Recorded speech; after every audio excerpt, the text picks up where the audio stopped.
खास कार्यक्रम सियासी रंग में आपका स्वागत है। आपके साथ मैं हूं स्मिता। सियासी रंग में हम बात करते हैं उन तमाम खबरों की जो सियासत से निकलकर सामने आती हैं। आखिर किस तरह की खबरें होती हैं और क्या इनका मकसद होता है, उन पर हम चर्चा करते हैं और समझने की कोशिश करते हैं कि आखिर इन सियासी दाव पेच के बीच में क्या कुछ चल रहा है। तो देखिए हमारा खास कार्यक्रम सियासी रंग।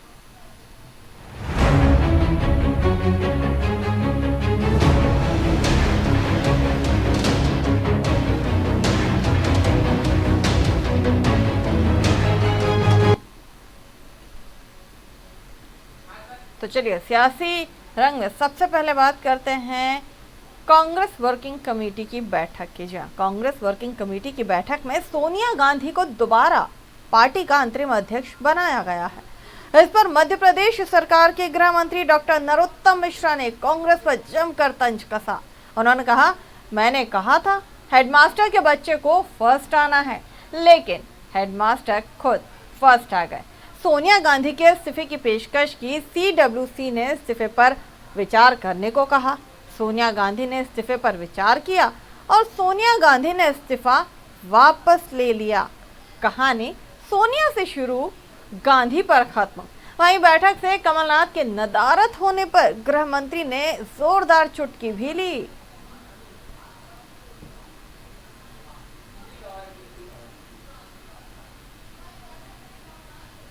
उतना सा सुधार हुआ है। कल मैंने कहा था कि हेडमास्टर साहब के बच्चे को ही फर्स्ट आना है, इसमें हेडमास्टर साहब खुद ही फर्स्ट हो गए।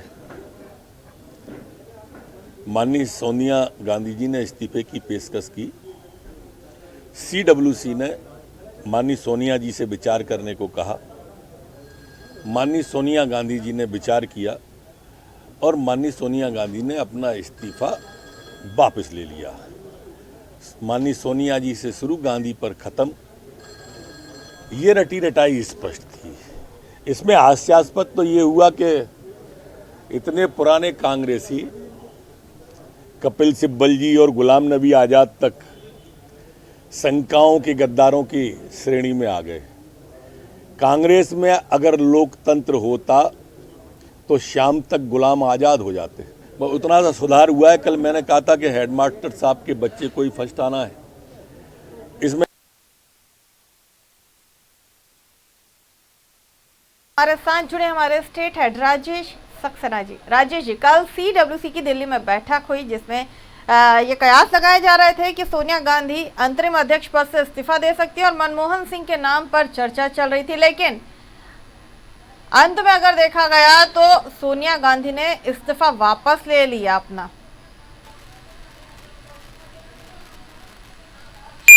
देखिए, इस तरह से अगर हम CWC की बैठक की बात करें और एक बार फिर सोनिया गांधी को अंतरिम अध्यक्ष चुन लिया गया है 1 साल के लिए। पिछला 1 साल ही उनका अंतरिम अध्यक्ष के रूप में गुजरा। ये संभावना थी कि शायद इस बार कांग्रेस कोई परमानेंट या स्थायी अध्यक्ष चुन लेगी, लेकिन जिस तरह से पार्टी के भीतर घमासान देखा गया, कई तरह के आरोप प्रत्यारोप का दौर चला और इस बीच में अंततः एक बार फिर सोनिया गांधी को अंतरिम अध्यक्ष बना दिया गया है आगे 1 साल के लिए। उसके बाद लगातार बीजेपी हमलावर है, पहले भी हमलावर थी, अब फिर हमलावर है और प्रदेश के गृह मंत्री डॉक्टर नरोत्तम मिश्रा ने जिस तरह से कटाक्ष किया है, ये तो पहले से ही तय था कि हेडमास्टर का बेटा ही फर्स्ट आएगा, लेकिन यहाँ पर हेडमास्टर ही चुन लिया गया है। इसके अलावा तमाम तरह की बातें कही गई, चाहे गुलाम नबी आजाद को लेकर बात करें या फिर हम कपिल सिब्बल को लेकर हम बात करें। जिस तरह से गुलाम नबी आजाद और कपिल सिब्बल पर सवाल खड़े हुए थे, खासतौर पर राहुल गांधी ने जिस तरह से सवाल खड़े किए थे कि कहीं ना कहीं इनकी ट्यूनिंग बीजेपी से है, और उसके बीच ये लग रहा था कि शायद जो कांग्रेस है वो 2 फाड़ हो जाए। और तमाम सारे नेता, मध्य प्रदेश के नेताओं की बात करें तो दिग्विजय सिंह की बात कर लें या फिर अरुण यादव या फिर जीतू पटवारी, सभी चाह रहे थे कि राहुल गांधी को कमान दी जाए। बाकायदा इसलिए ट्वीट भी किया गया था, पत्र भी लिखा गया था, लेकिन प्रदेश के पूर्व मुख्यमंत्री और PCC चीफ ने कहा था कि सोनिया गांधी को ही कमान दे दी जाए और सोनिया गांधी अंततः अंतरिम अध्यक्ष बनी है। तो इसके बाद जो बयानों का दौर है, खासतौर पर बीजेपी हमलावर है और ये कह रही है कि परिवारवाद कांग्रेस में हावी रहा है और एक बार फिर गांधी परिवार से हटकर कांग्रेस नहीं सोच पा रही है। और यही कारण है कि ये जो दशा है, जो स्थिति परिस्थिति है कांग्रेस की, उसका कारण गांधी परिवार ही है। तो कुल मिलाकर अभी भी भले ही कल अंतरिम अध्यक्ष इनको चुन लिया गया हो, लेकिन जो बयानों का दौर है, जो आरोप प्रत्यारोप का दौर है, वो लगातार जारी है। और इसी को लेकर डॉक्टर नरोत्तम मिश्रा, प्रदेश के गृह मंत्री, ने ये बयान दिया। वाकई कल जिस तरह से CWC की बैठक में तमाम चीजें देखने को मिली राजेश जी, मुझे लगता है इससे पहले कभी नहीं हुआ कि इतने वरिष्ठ नेताओं पर कभी सवाल उठाया गया। और खास तौर से गृह मंत्री डॉक्टर नरोत्तम मिश्रा ने यह भी कहा कि कल की जो बैठक थी उसमें पूर्व मुख्यमंत्री और कांग्रेस प्रदेश अध्यक्ष कमलनाथ भी नदारत रहे, वो भी एक बड़ा सवाल है।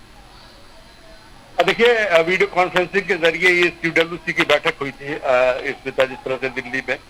और चूंकि कांग्रेस की अगर हम बात करें तो कांग्रेस एक संक्रमण काल से इस समय गुजर रही है। नो डाउट देश की सबसे बड़ी पार्टी कांग्रेस रही है, लेकिन पिछले 2 चुनाव की हम बात करें, लोकसभा की जो 2014 में हुआ या फिर 2019 में हुआ, और कांग्रेस की जो स्थिति हुई कि विपक्ष का नेता भी कांग्रेस सदन में नहीं चुन पाई। और यही कारण है कि कांग्रेस के भीतर वो तमाम सारी चीजें, वो तमाम सारी सियासत, आरोप प्रत्यारोप, तमाम सारी चीजें अंदरूनी स्तर पर भी चल रही हैं। पार्टी को अंदरूनी स्तर पर भी तमाम तरह का खतरा जो है कल देखा गया। हालांकि सबसे बड़ी बात यह है कि जिस तरह से लग रहा था कि शायद पार्टी 2 फाड़ हो जाए, लेकिन बहुत जल्द उसको डैमेज को कंट्रोल कर लिया गया। और जो स्वर उठ रहे थे, कहीं न कहीं उस पर भी सवाल हुए। सोनिया गांधी ने कहा कि उनकी तबीयत ठीक नहीं थी, फिर तरह से सवाल खड़े किए गए। लेकिन ये सच है कि कांग्रेस जो अभी है वो गांधी परिवार की छत्र छाया में ही एक रह सकती है। और यही कारण है कि तमाम सारे जो वरिष्ठ नेता हैं इसकी लगातार पैरवी करते आए हैं कि गांधी परिवार से ही कोई अध्यक्ष होना चाहिए, भले वो अंतरिम हो या परमानेंट हो। और यही कारण है कि सोनिया गांधी को चुना गया है। अब आगे संगठन कैसे मजबूत होगा, कहा जा रहा था कि पार्टी हाईकमान से लेकर निचले स्तर पर, बूथ और ब्लॉक स्तर पर कांग्रेस को मजबूत किया जाएगा, क्योंकि बीजेपी और कांग्रेस में यही अंतर है। बीजेपी में संगठन मजबूत है और संगठन स्तर पर ही सारा काम होता है, लेकिन कांग्रेस की बात करें, कांग्रेस में संगठन की कमजोरी हमेशा से रही है। आपने सवाल किया कमलनाथ को लेकर, कमलनाथ लगातार सोनिया गांधी को लेकर पैरवी कर रहे थे। वो जानते हैं, अनुभवी नेता हैं, सोनिया गांधी के साथ उन्होंने काम किया है। इंदिरा गांधी जब थी उनके वो नजदीकी रहे हैं। वो जानते हैं कि इस समय सिर्फ सोनिया गांधी ही कांग्रेस को एकजुट रख सकती हैं और सारा कुछ है। और इसके जरिए धीरे धीरे कांग्रेस को आगे बढ़ाया जाए, संगठनात्मक स्तर पर मजबूत किया जाए। लेकिन सवाल यही है कि कांग्रेस कैसे आगे बढ़ेगी, सोनिया गांधी क्या कोई नए फॉर्मेट के साथ पूरे देश में कांग्रेस को खड़ा करेंगी, ये देखने वाली बात होगी। लेकिन कुल मिलाकर यही है कि सोनिया गांधी ही अब अंतरिम अध्यक्ष है अगले 1 साल के लिए। चलिए, बहुत बहुत शुक्रिया राजेश जी, हमारे साथ इस तमाम जानकारी को साझा करने के लिए और चर्चा में शामिल होने के लिए बहुत बहुत शुक्रिया। तो एक बार फिर CWC की कल बैठक हुई और आखिरकार एक बार फिर सोनिया गांधी को 1 साल के लिए पार्टी ने अपना अंतरिम अध्यक्ष चुन लिया। हालांकि चर्चाएं बहुत हुई कल, जिस तरह की CWC की बैठक रही, जिस तरह के आरोप प्रत्यारोप का दौर भी हमने उसमें देखा। उन तमाम चीज़ों के बाद उन चीज़ों को संभालते हुए, डैमेज को कंट्रोल करते हुए शाम तक सोनिया गांधी ने फिर अध्यक्ष पद को स्वीकार कर लिया।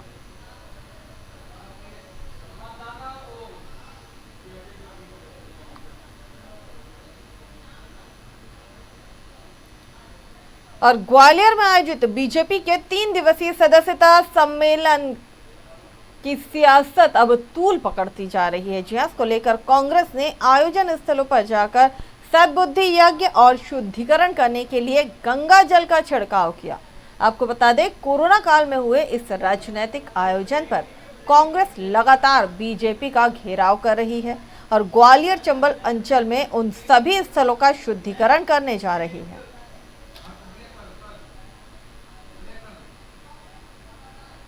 कराया वो इस मैसेज है, फूलबाग मैदान में कराया। उसका एक सिंपल मैसेज है क्या कि इस जगह को जब हम अपने पाप धोने जाते हैं, गंगा मैया में डुबकी लगाने जाते हैं, तो शुद्धिकरण करते हैं खुद का। तो इस गंगा जल इस ग्राउंड पर डाल के उन्होंने इस ग्राउंड को शुद्ध किया है उन सभी भाजपा नेताओं द्वारा जिन्होंने यहाँ पर गंदगी फैलाई।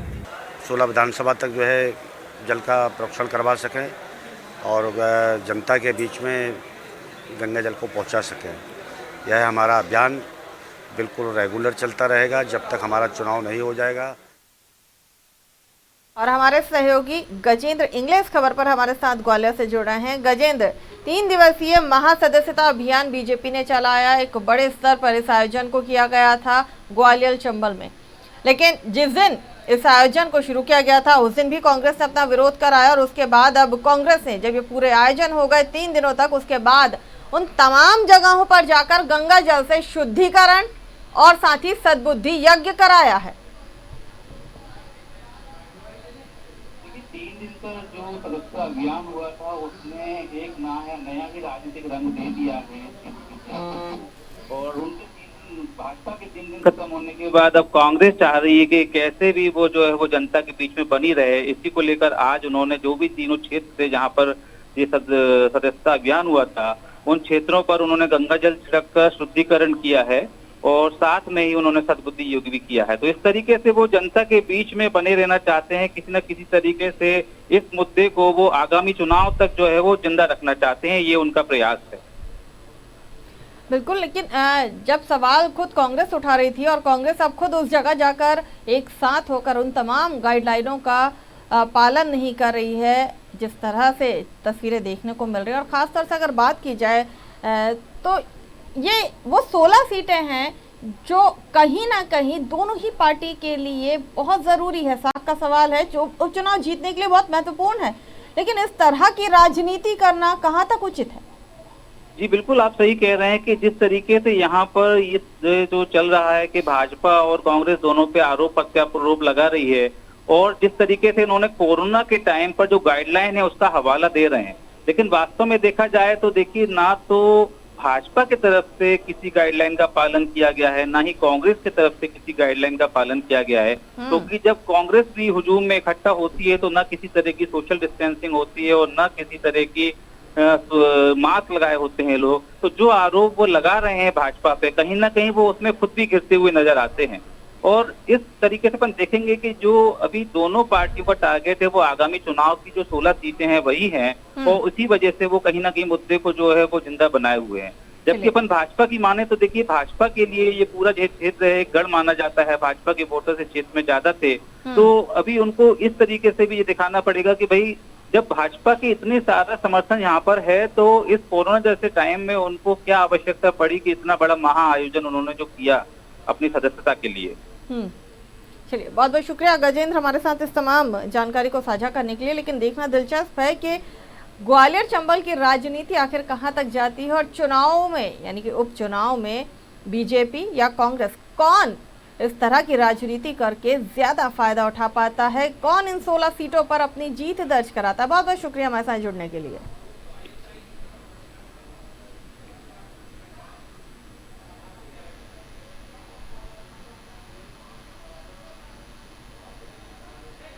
और मध्य प्रदेश में उपचुनाव नजदीक है, ऐसे में सभी पार्टी अपना दमखम लगाने में लगी है। वहीं प्रदेश में बसपा के पदाधिकारियों के फेरबदल के चलते कार्यकर्ताओं में नाराजगी देखी जा रही है। इसको लेकर उज्जैन जोन के प्रभारी मनोज प्रताप सिंह ने पार्टी के समस्त पदों से इस्तीफा दे दिया है। उन्होंने बताया, मुझे चंबल ग्वालियर से रतलाम भेजना गलत है। मैं पार्टी का फुल टाइम वर्कर हूँ। मीटिंग के दौरान इस बात को सामने रखा, लेकिन प्रदेश कोऑर्डिनेटर और प्रदेश अध्यक्ष दोनों कांग्रेस से मिले हुए हैं। ये दोनों मिलकर पार्टी के जनाधार को खत्म करना चाहते हैं। 2 सीटें खाली होने के बावजूद भी मुझे रतलाम भेज दिया गया है, जिससे मैं असंतुष्ट हूं, क्योंकि ये लोग कांग्रेस से कहीं ना कहीं साठगांठ कर रहे हैं। पूर्व में बहुजन समाज पार्टी के प्रदेश अध्यक्ष जैसे प्रदीप अहिरवार और सतप्रकाश सखवार जैसे लोग साठगांठ कर चुके थे।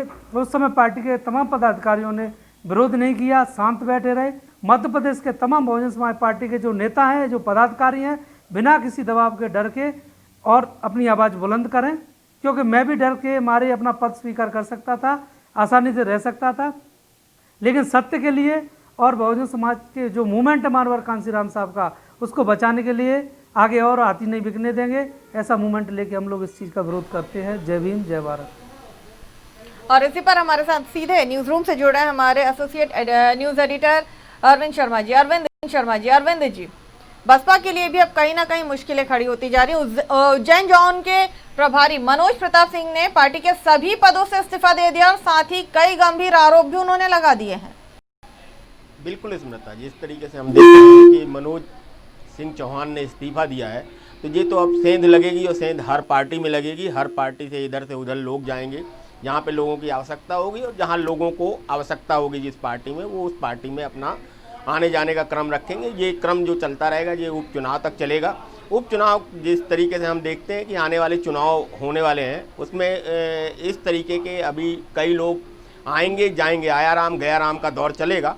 और इसी तरीके से मनोज सिंह का जो आरोप है, आरोप भी देखा जाए तो कुछ लगता भी है। जिस तरीके से कांग्रेस के ऊपर उन्होंने आरोप लगाया, और इस बात को लेकर ये नज़र आ रहा है कि वो उनकी मानसिकता या उनके विचार किधर हो सकता है और किधर जा सकते हैं, ये सब चीज़ें चलेंगी। और जिस तरीके से उन्होंने कहा कि हमको काम करना है, तो कहीं ना कहीं बीएसपी का जो जनाधार मध्य प्रदेश में है, वो कुछ क्षेत्रों में देखा जाता है, जैसे मालवा, चंबल या बिंद में। तो यहाँ पे इस तरीके के जो कार्यकर्ता हैं, जो गंभीर रूप से पार्टी के लिए काम करते हैं और पार्टी पे अडिग रहते हैं, यदि इस तरीके से अपनी गंभीरता को, अपने अडिगता को छोड़ते हैं, तो कहीं ना कहीं इसमें पार्टी आला कमान को विचार करना होगा।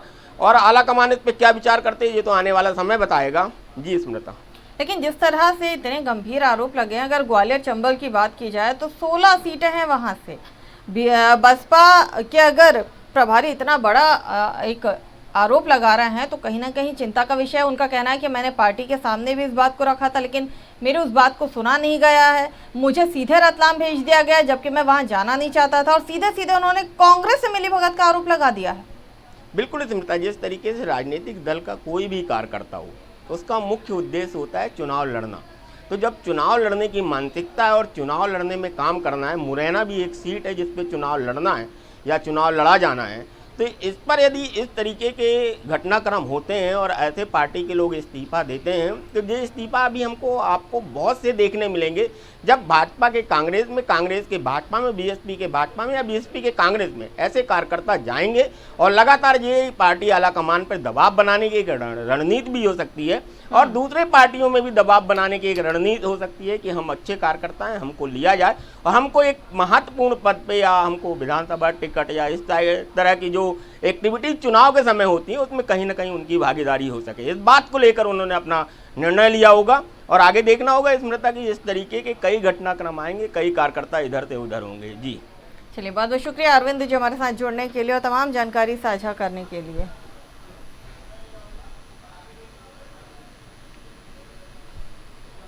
और चलिए अब रुक करते हैं छत्तीसगढ़ की राजधानी रायपुर का। जी हाँ, रायपुर में विधानसभा के मानसून सत्र के पहले दिन भारत चीन सीमा पर हुई हिंसक झड़प में शहीद जवानों को श्रद्धांजलि दी गई।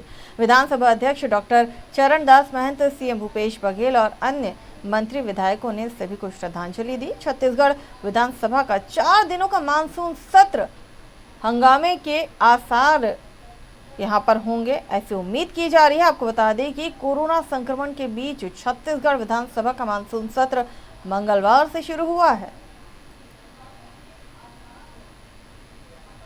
और हमारी सहयोगी निधि प्रसाद हमारे साथ इस खबर पे जुड़ रही हैं। निधि, 4 दिवसीय मानसून सत्र की शुरुआत हो गई। हालांकि बहुत छोटा इस सत्र को रखा गया है। पहले दिन तमाम जो दिवंगत थे उन्हें श्रद्धांजलि दी गई है। हालांकि भारत चीन सीमा पर जो झड़प हुई थी उसमें जो शहीद हुए थे उन्हें भी श्रद्धांजलि दी गई है, लेकिन बहुत छोटा सा इस सत्र को रखा गया है और इस सत्र के हंगामेदार होने के पूरे आसार हैं।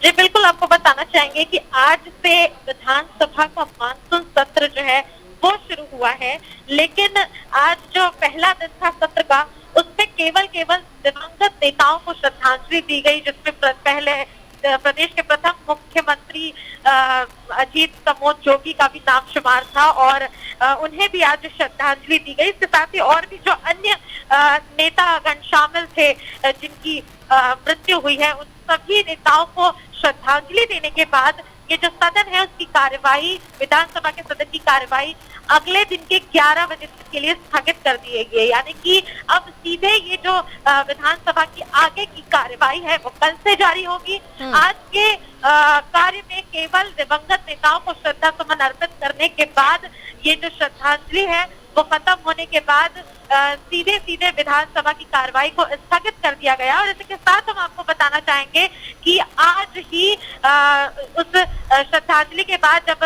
विधानसभा की कार्रवाई स्थगित हुई, बीजेपी के विधायक दलों की बैठक उस विधानसभा कक्ष में लगातार चली। कल के सत्र को लेकर जो बीजेपी के विधायक दल है इस पर निर्णय करने लगे, उसके बाद ये बैठक शुरू हुई। और इसके साथ ही आज शाम 7 बजे मुख्यमंत्री निवास में सभी कांग्रेस के विधायक दलों की बैठक थी, जिसमें कल के विधानसभा सत्र के कार्यकारिणी को लेकर कई तरह के निर्णय इस बैठक आएंगे और एक तरह से कल के सत्र को लेकर कार्यकारिणी बनाई जाएगी। फिलहाल ये जो सत्र है काफी छोटा है, 4 दिनों का सत्र है, जिसमें से आज दिवंगत नेताओं को श्रद्धा सुमन अर्पित करने के बाद ये सदन की जो कार्यवाही है वो खत्म हो गई। अब कल से ये सत्र 3 दिन का है और इस बार भारतीय जनता पार्टी का लगातार ये कई तरह के पास मुद्दे हैं विधानसभा सत्र के दौरान रखने के लिए। जी चलिए निधि, आपको यहाँ मैं रोकूंगी, आप हमारे साथ जुड़ी रहिए।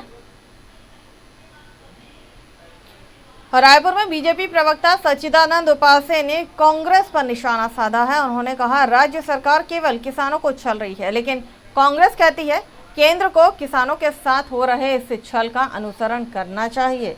वहीं कृषि मंत्री रविंद्र चौबे ने कहा किसान न्याय योजना और गोधन न्याय योजना के तहत हमने पहली किश्त की राशि सभी किसानों को दे दी थी, लेकिन केंद्र की तरफ से 20 लाख करोड़ का जो आर्थिक पैकेज दिया गया उसमें किसानों को 20 आने भी नहीं मिले, इसीलिए केंद्र को अनुसरण करना चाहिए। और हमारी सहयोगी निधि हमारे साथ जुड़ी है। निधि, एक बार फिर सच्चिदानंद उपाध्याय ने कांग्रेस पर जमकर निशाना साधा है।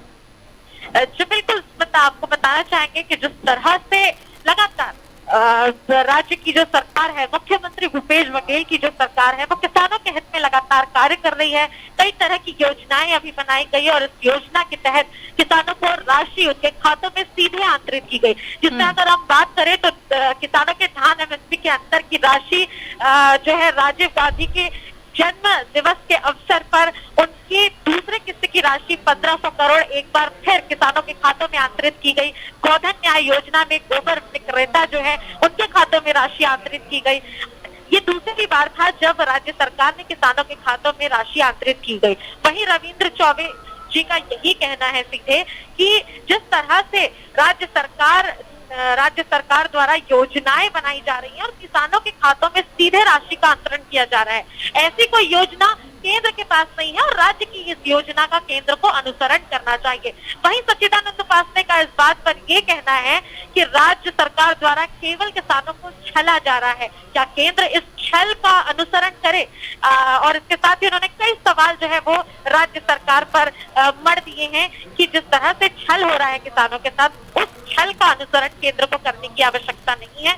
लेकिन वहीं कृषि मंत्री रविंद्र चौबे का कहना है कि जिस तरह से राज्य की सरकार ने कार्य किया है, इसकी तारीफ जो है वो केंद्र ने भी की है और काफी अच्छी योजना जो है राज्य सरकारों द्वारा लगातार दी गई है और इसके तहत को आवश्यक रूप से अनुसरण करना चाहिए और पूरे देश में ये योजना लागू की जानी चाहिए। चलिए, बहुत बहुत शुक्रिया निधि, हमारे साथ इस तमाम जानकारी को साझा करने के लिए बहुत बहुत शुक्रिया। तो सियासी रंग में आज के लिए बस इतना ही। कल कुछ और ऐसी खबरों को लेकर आपके बीच हाजिर होंगे, तब तक के लिए मुझे दीजिए इजाजत और आप बने रहिए हमारे साथ।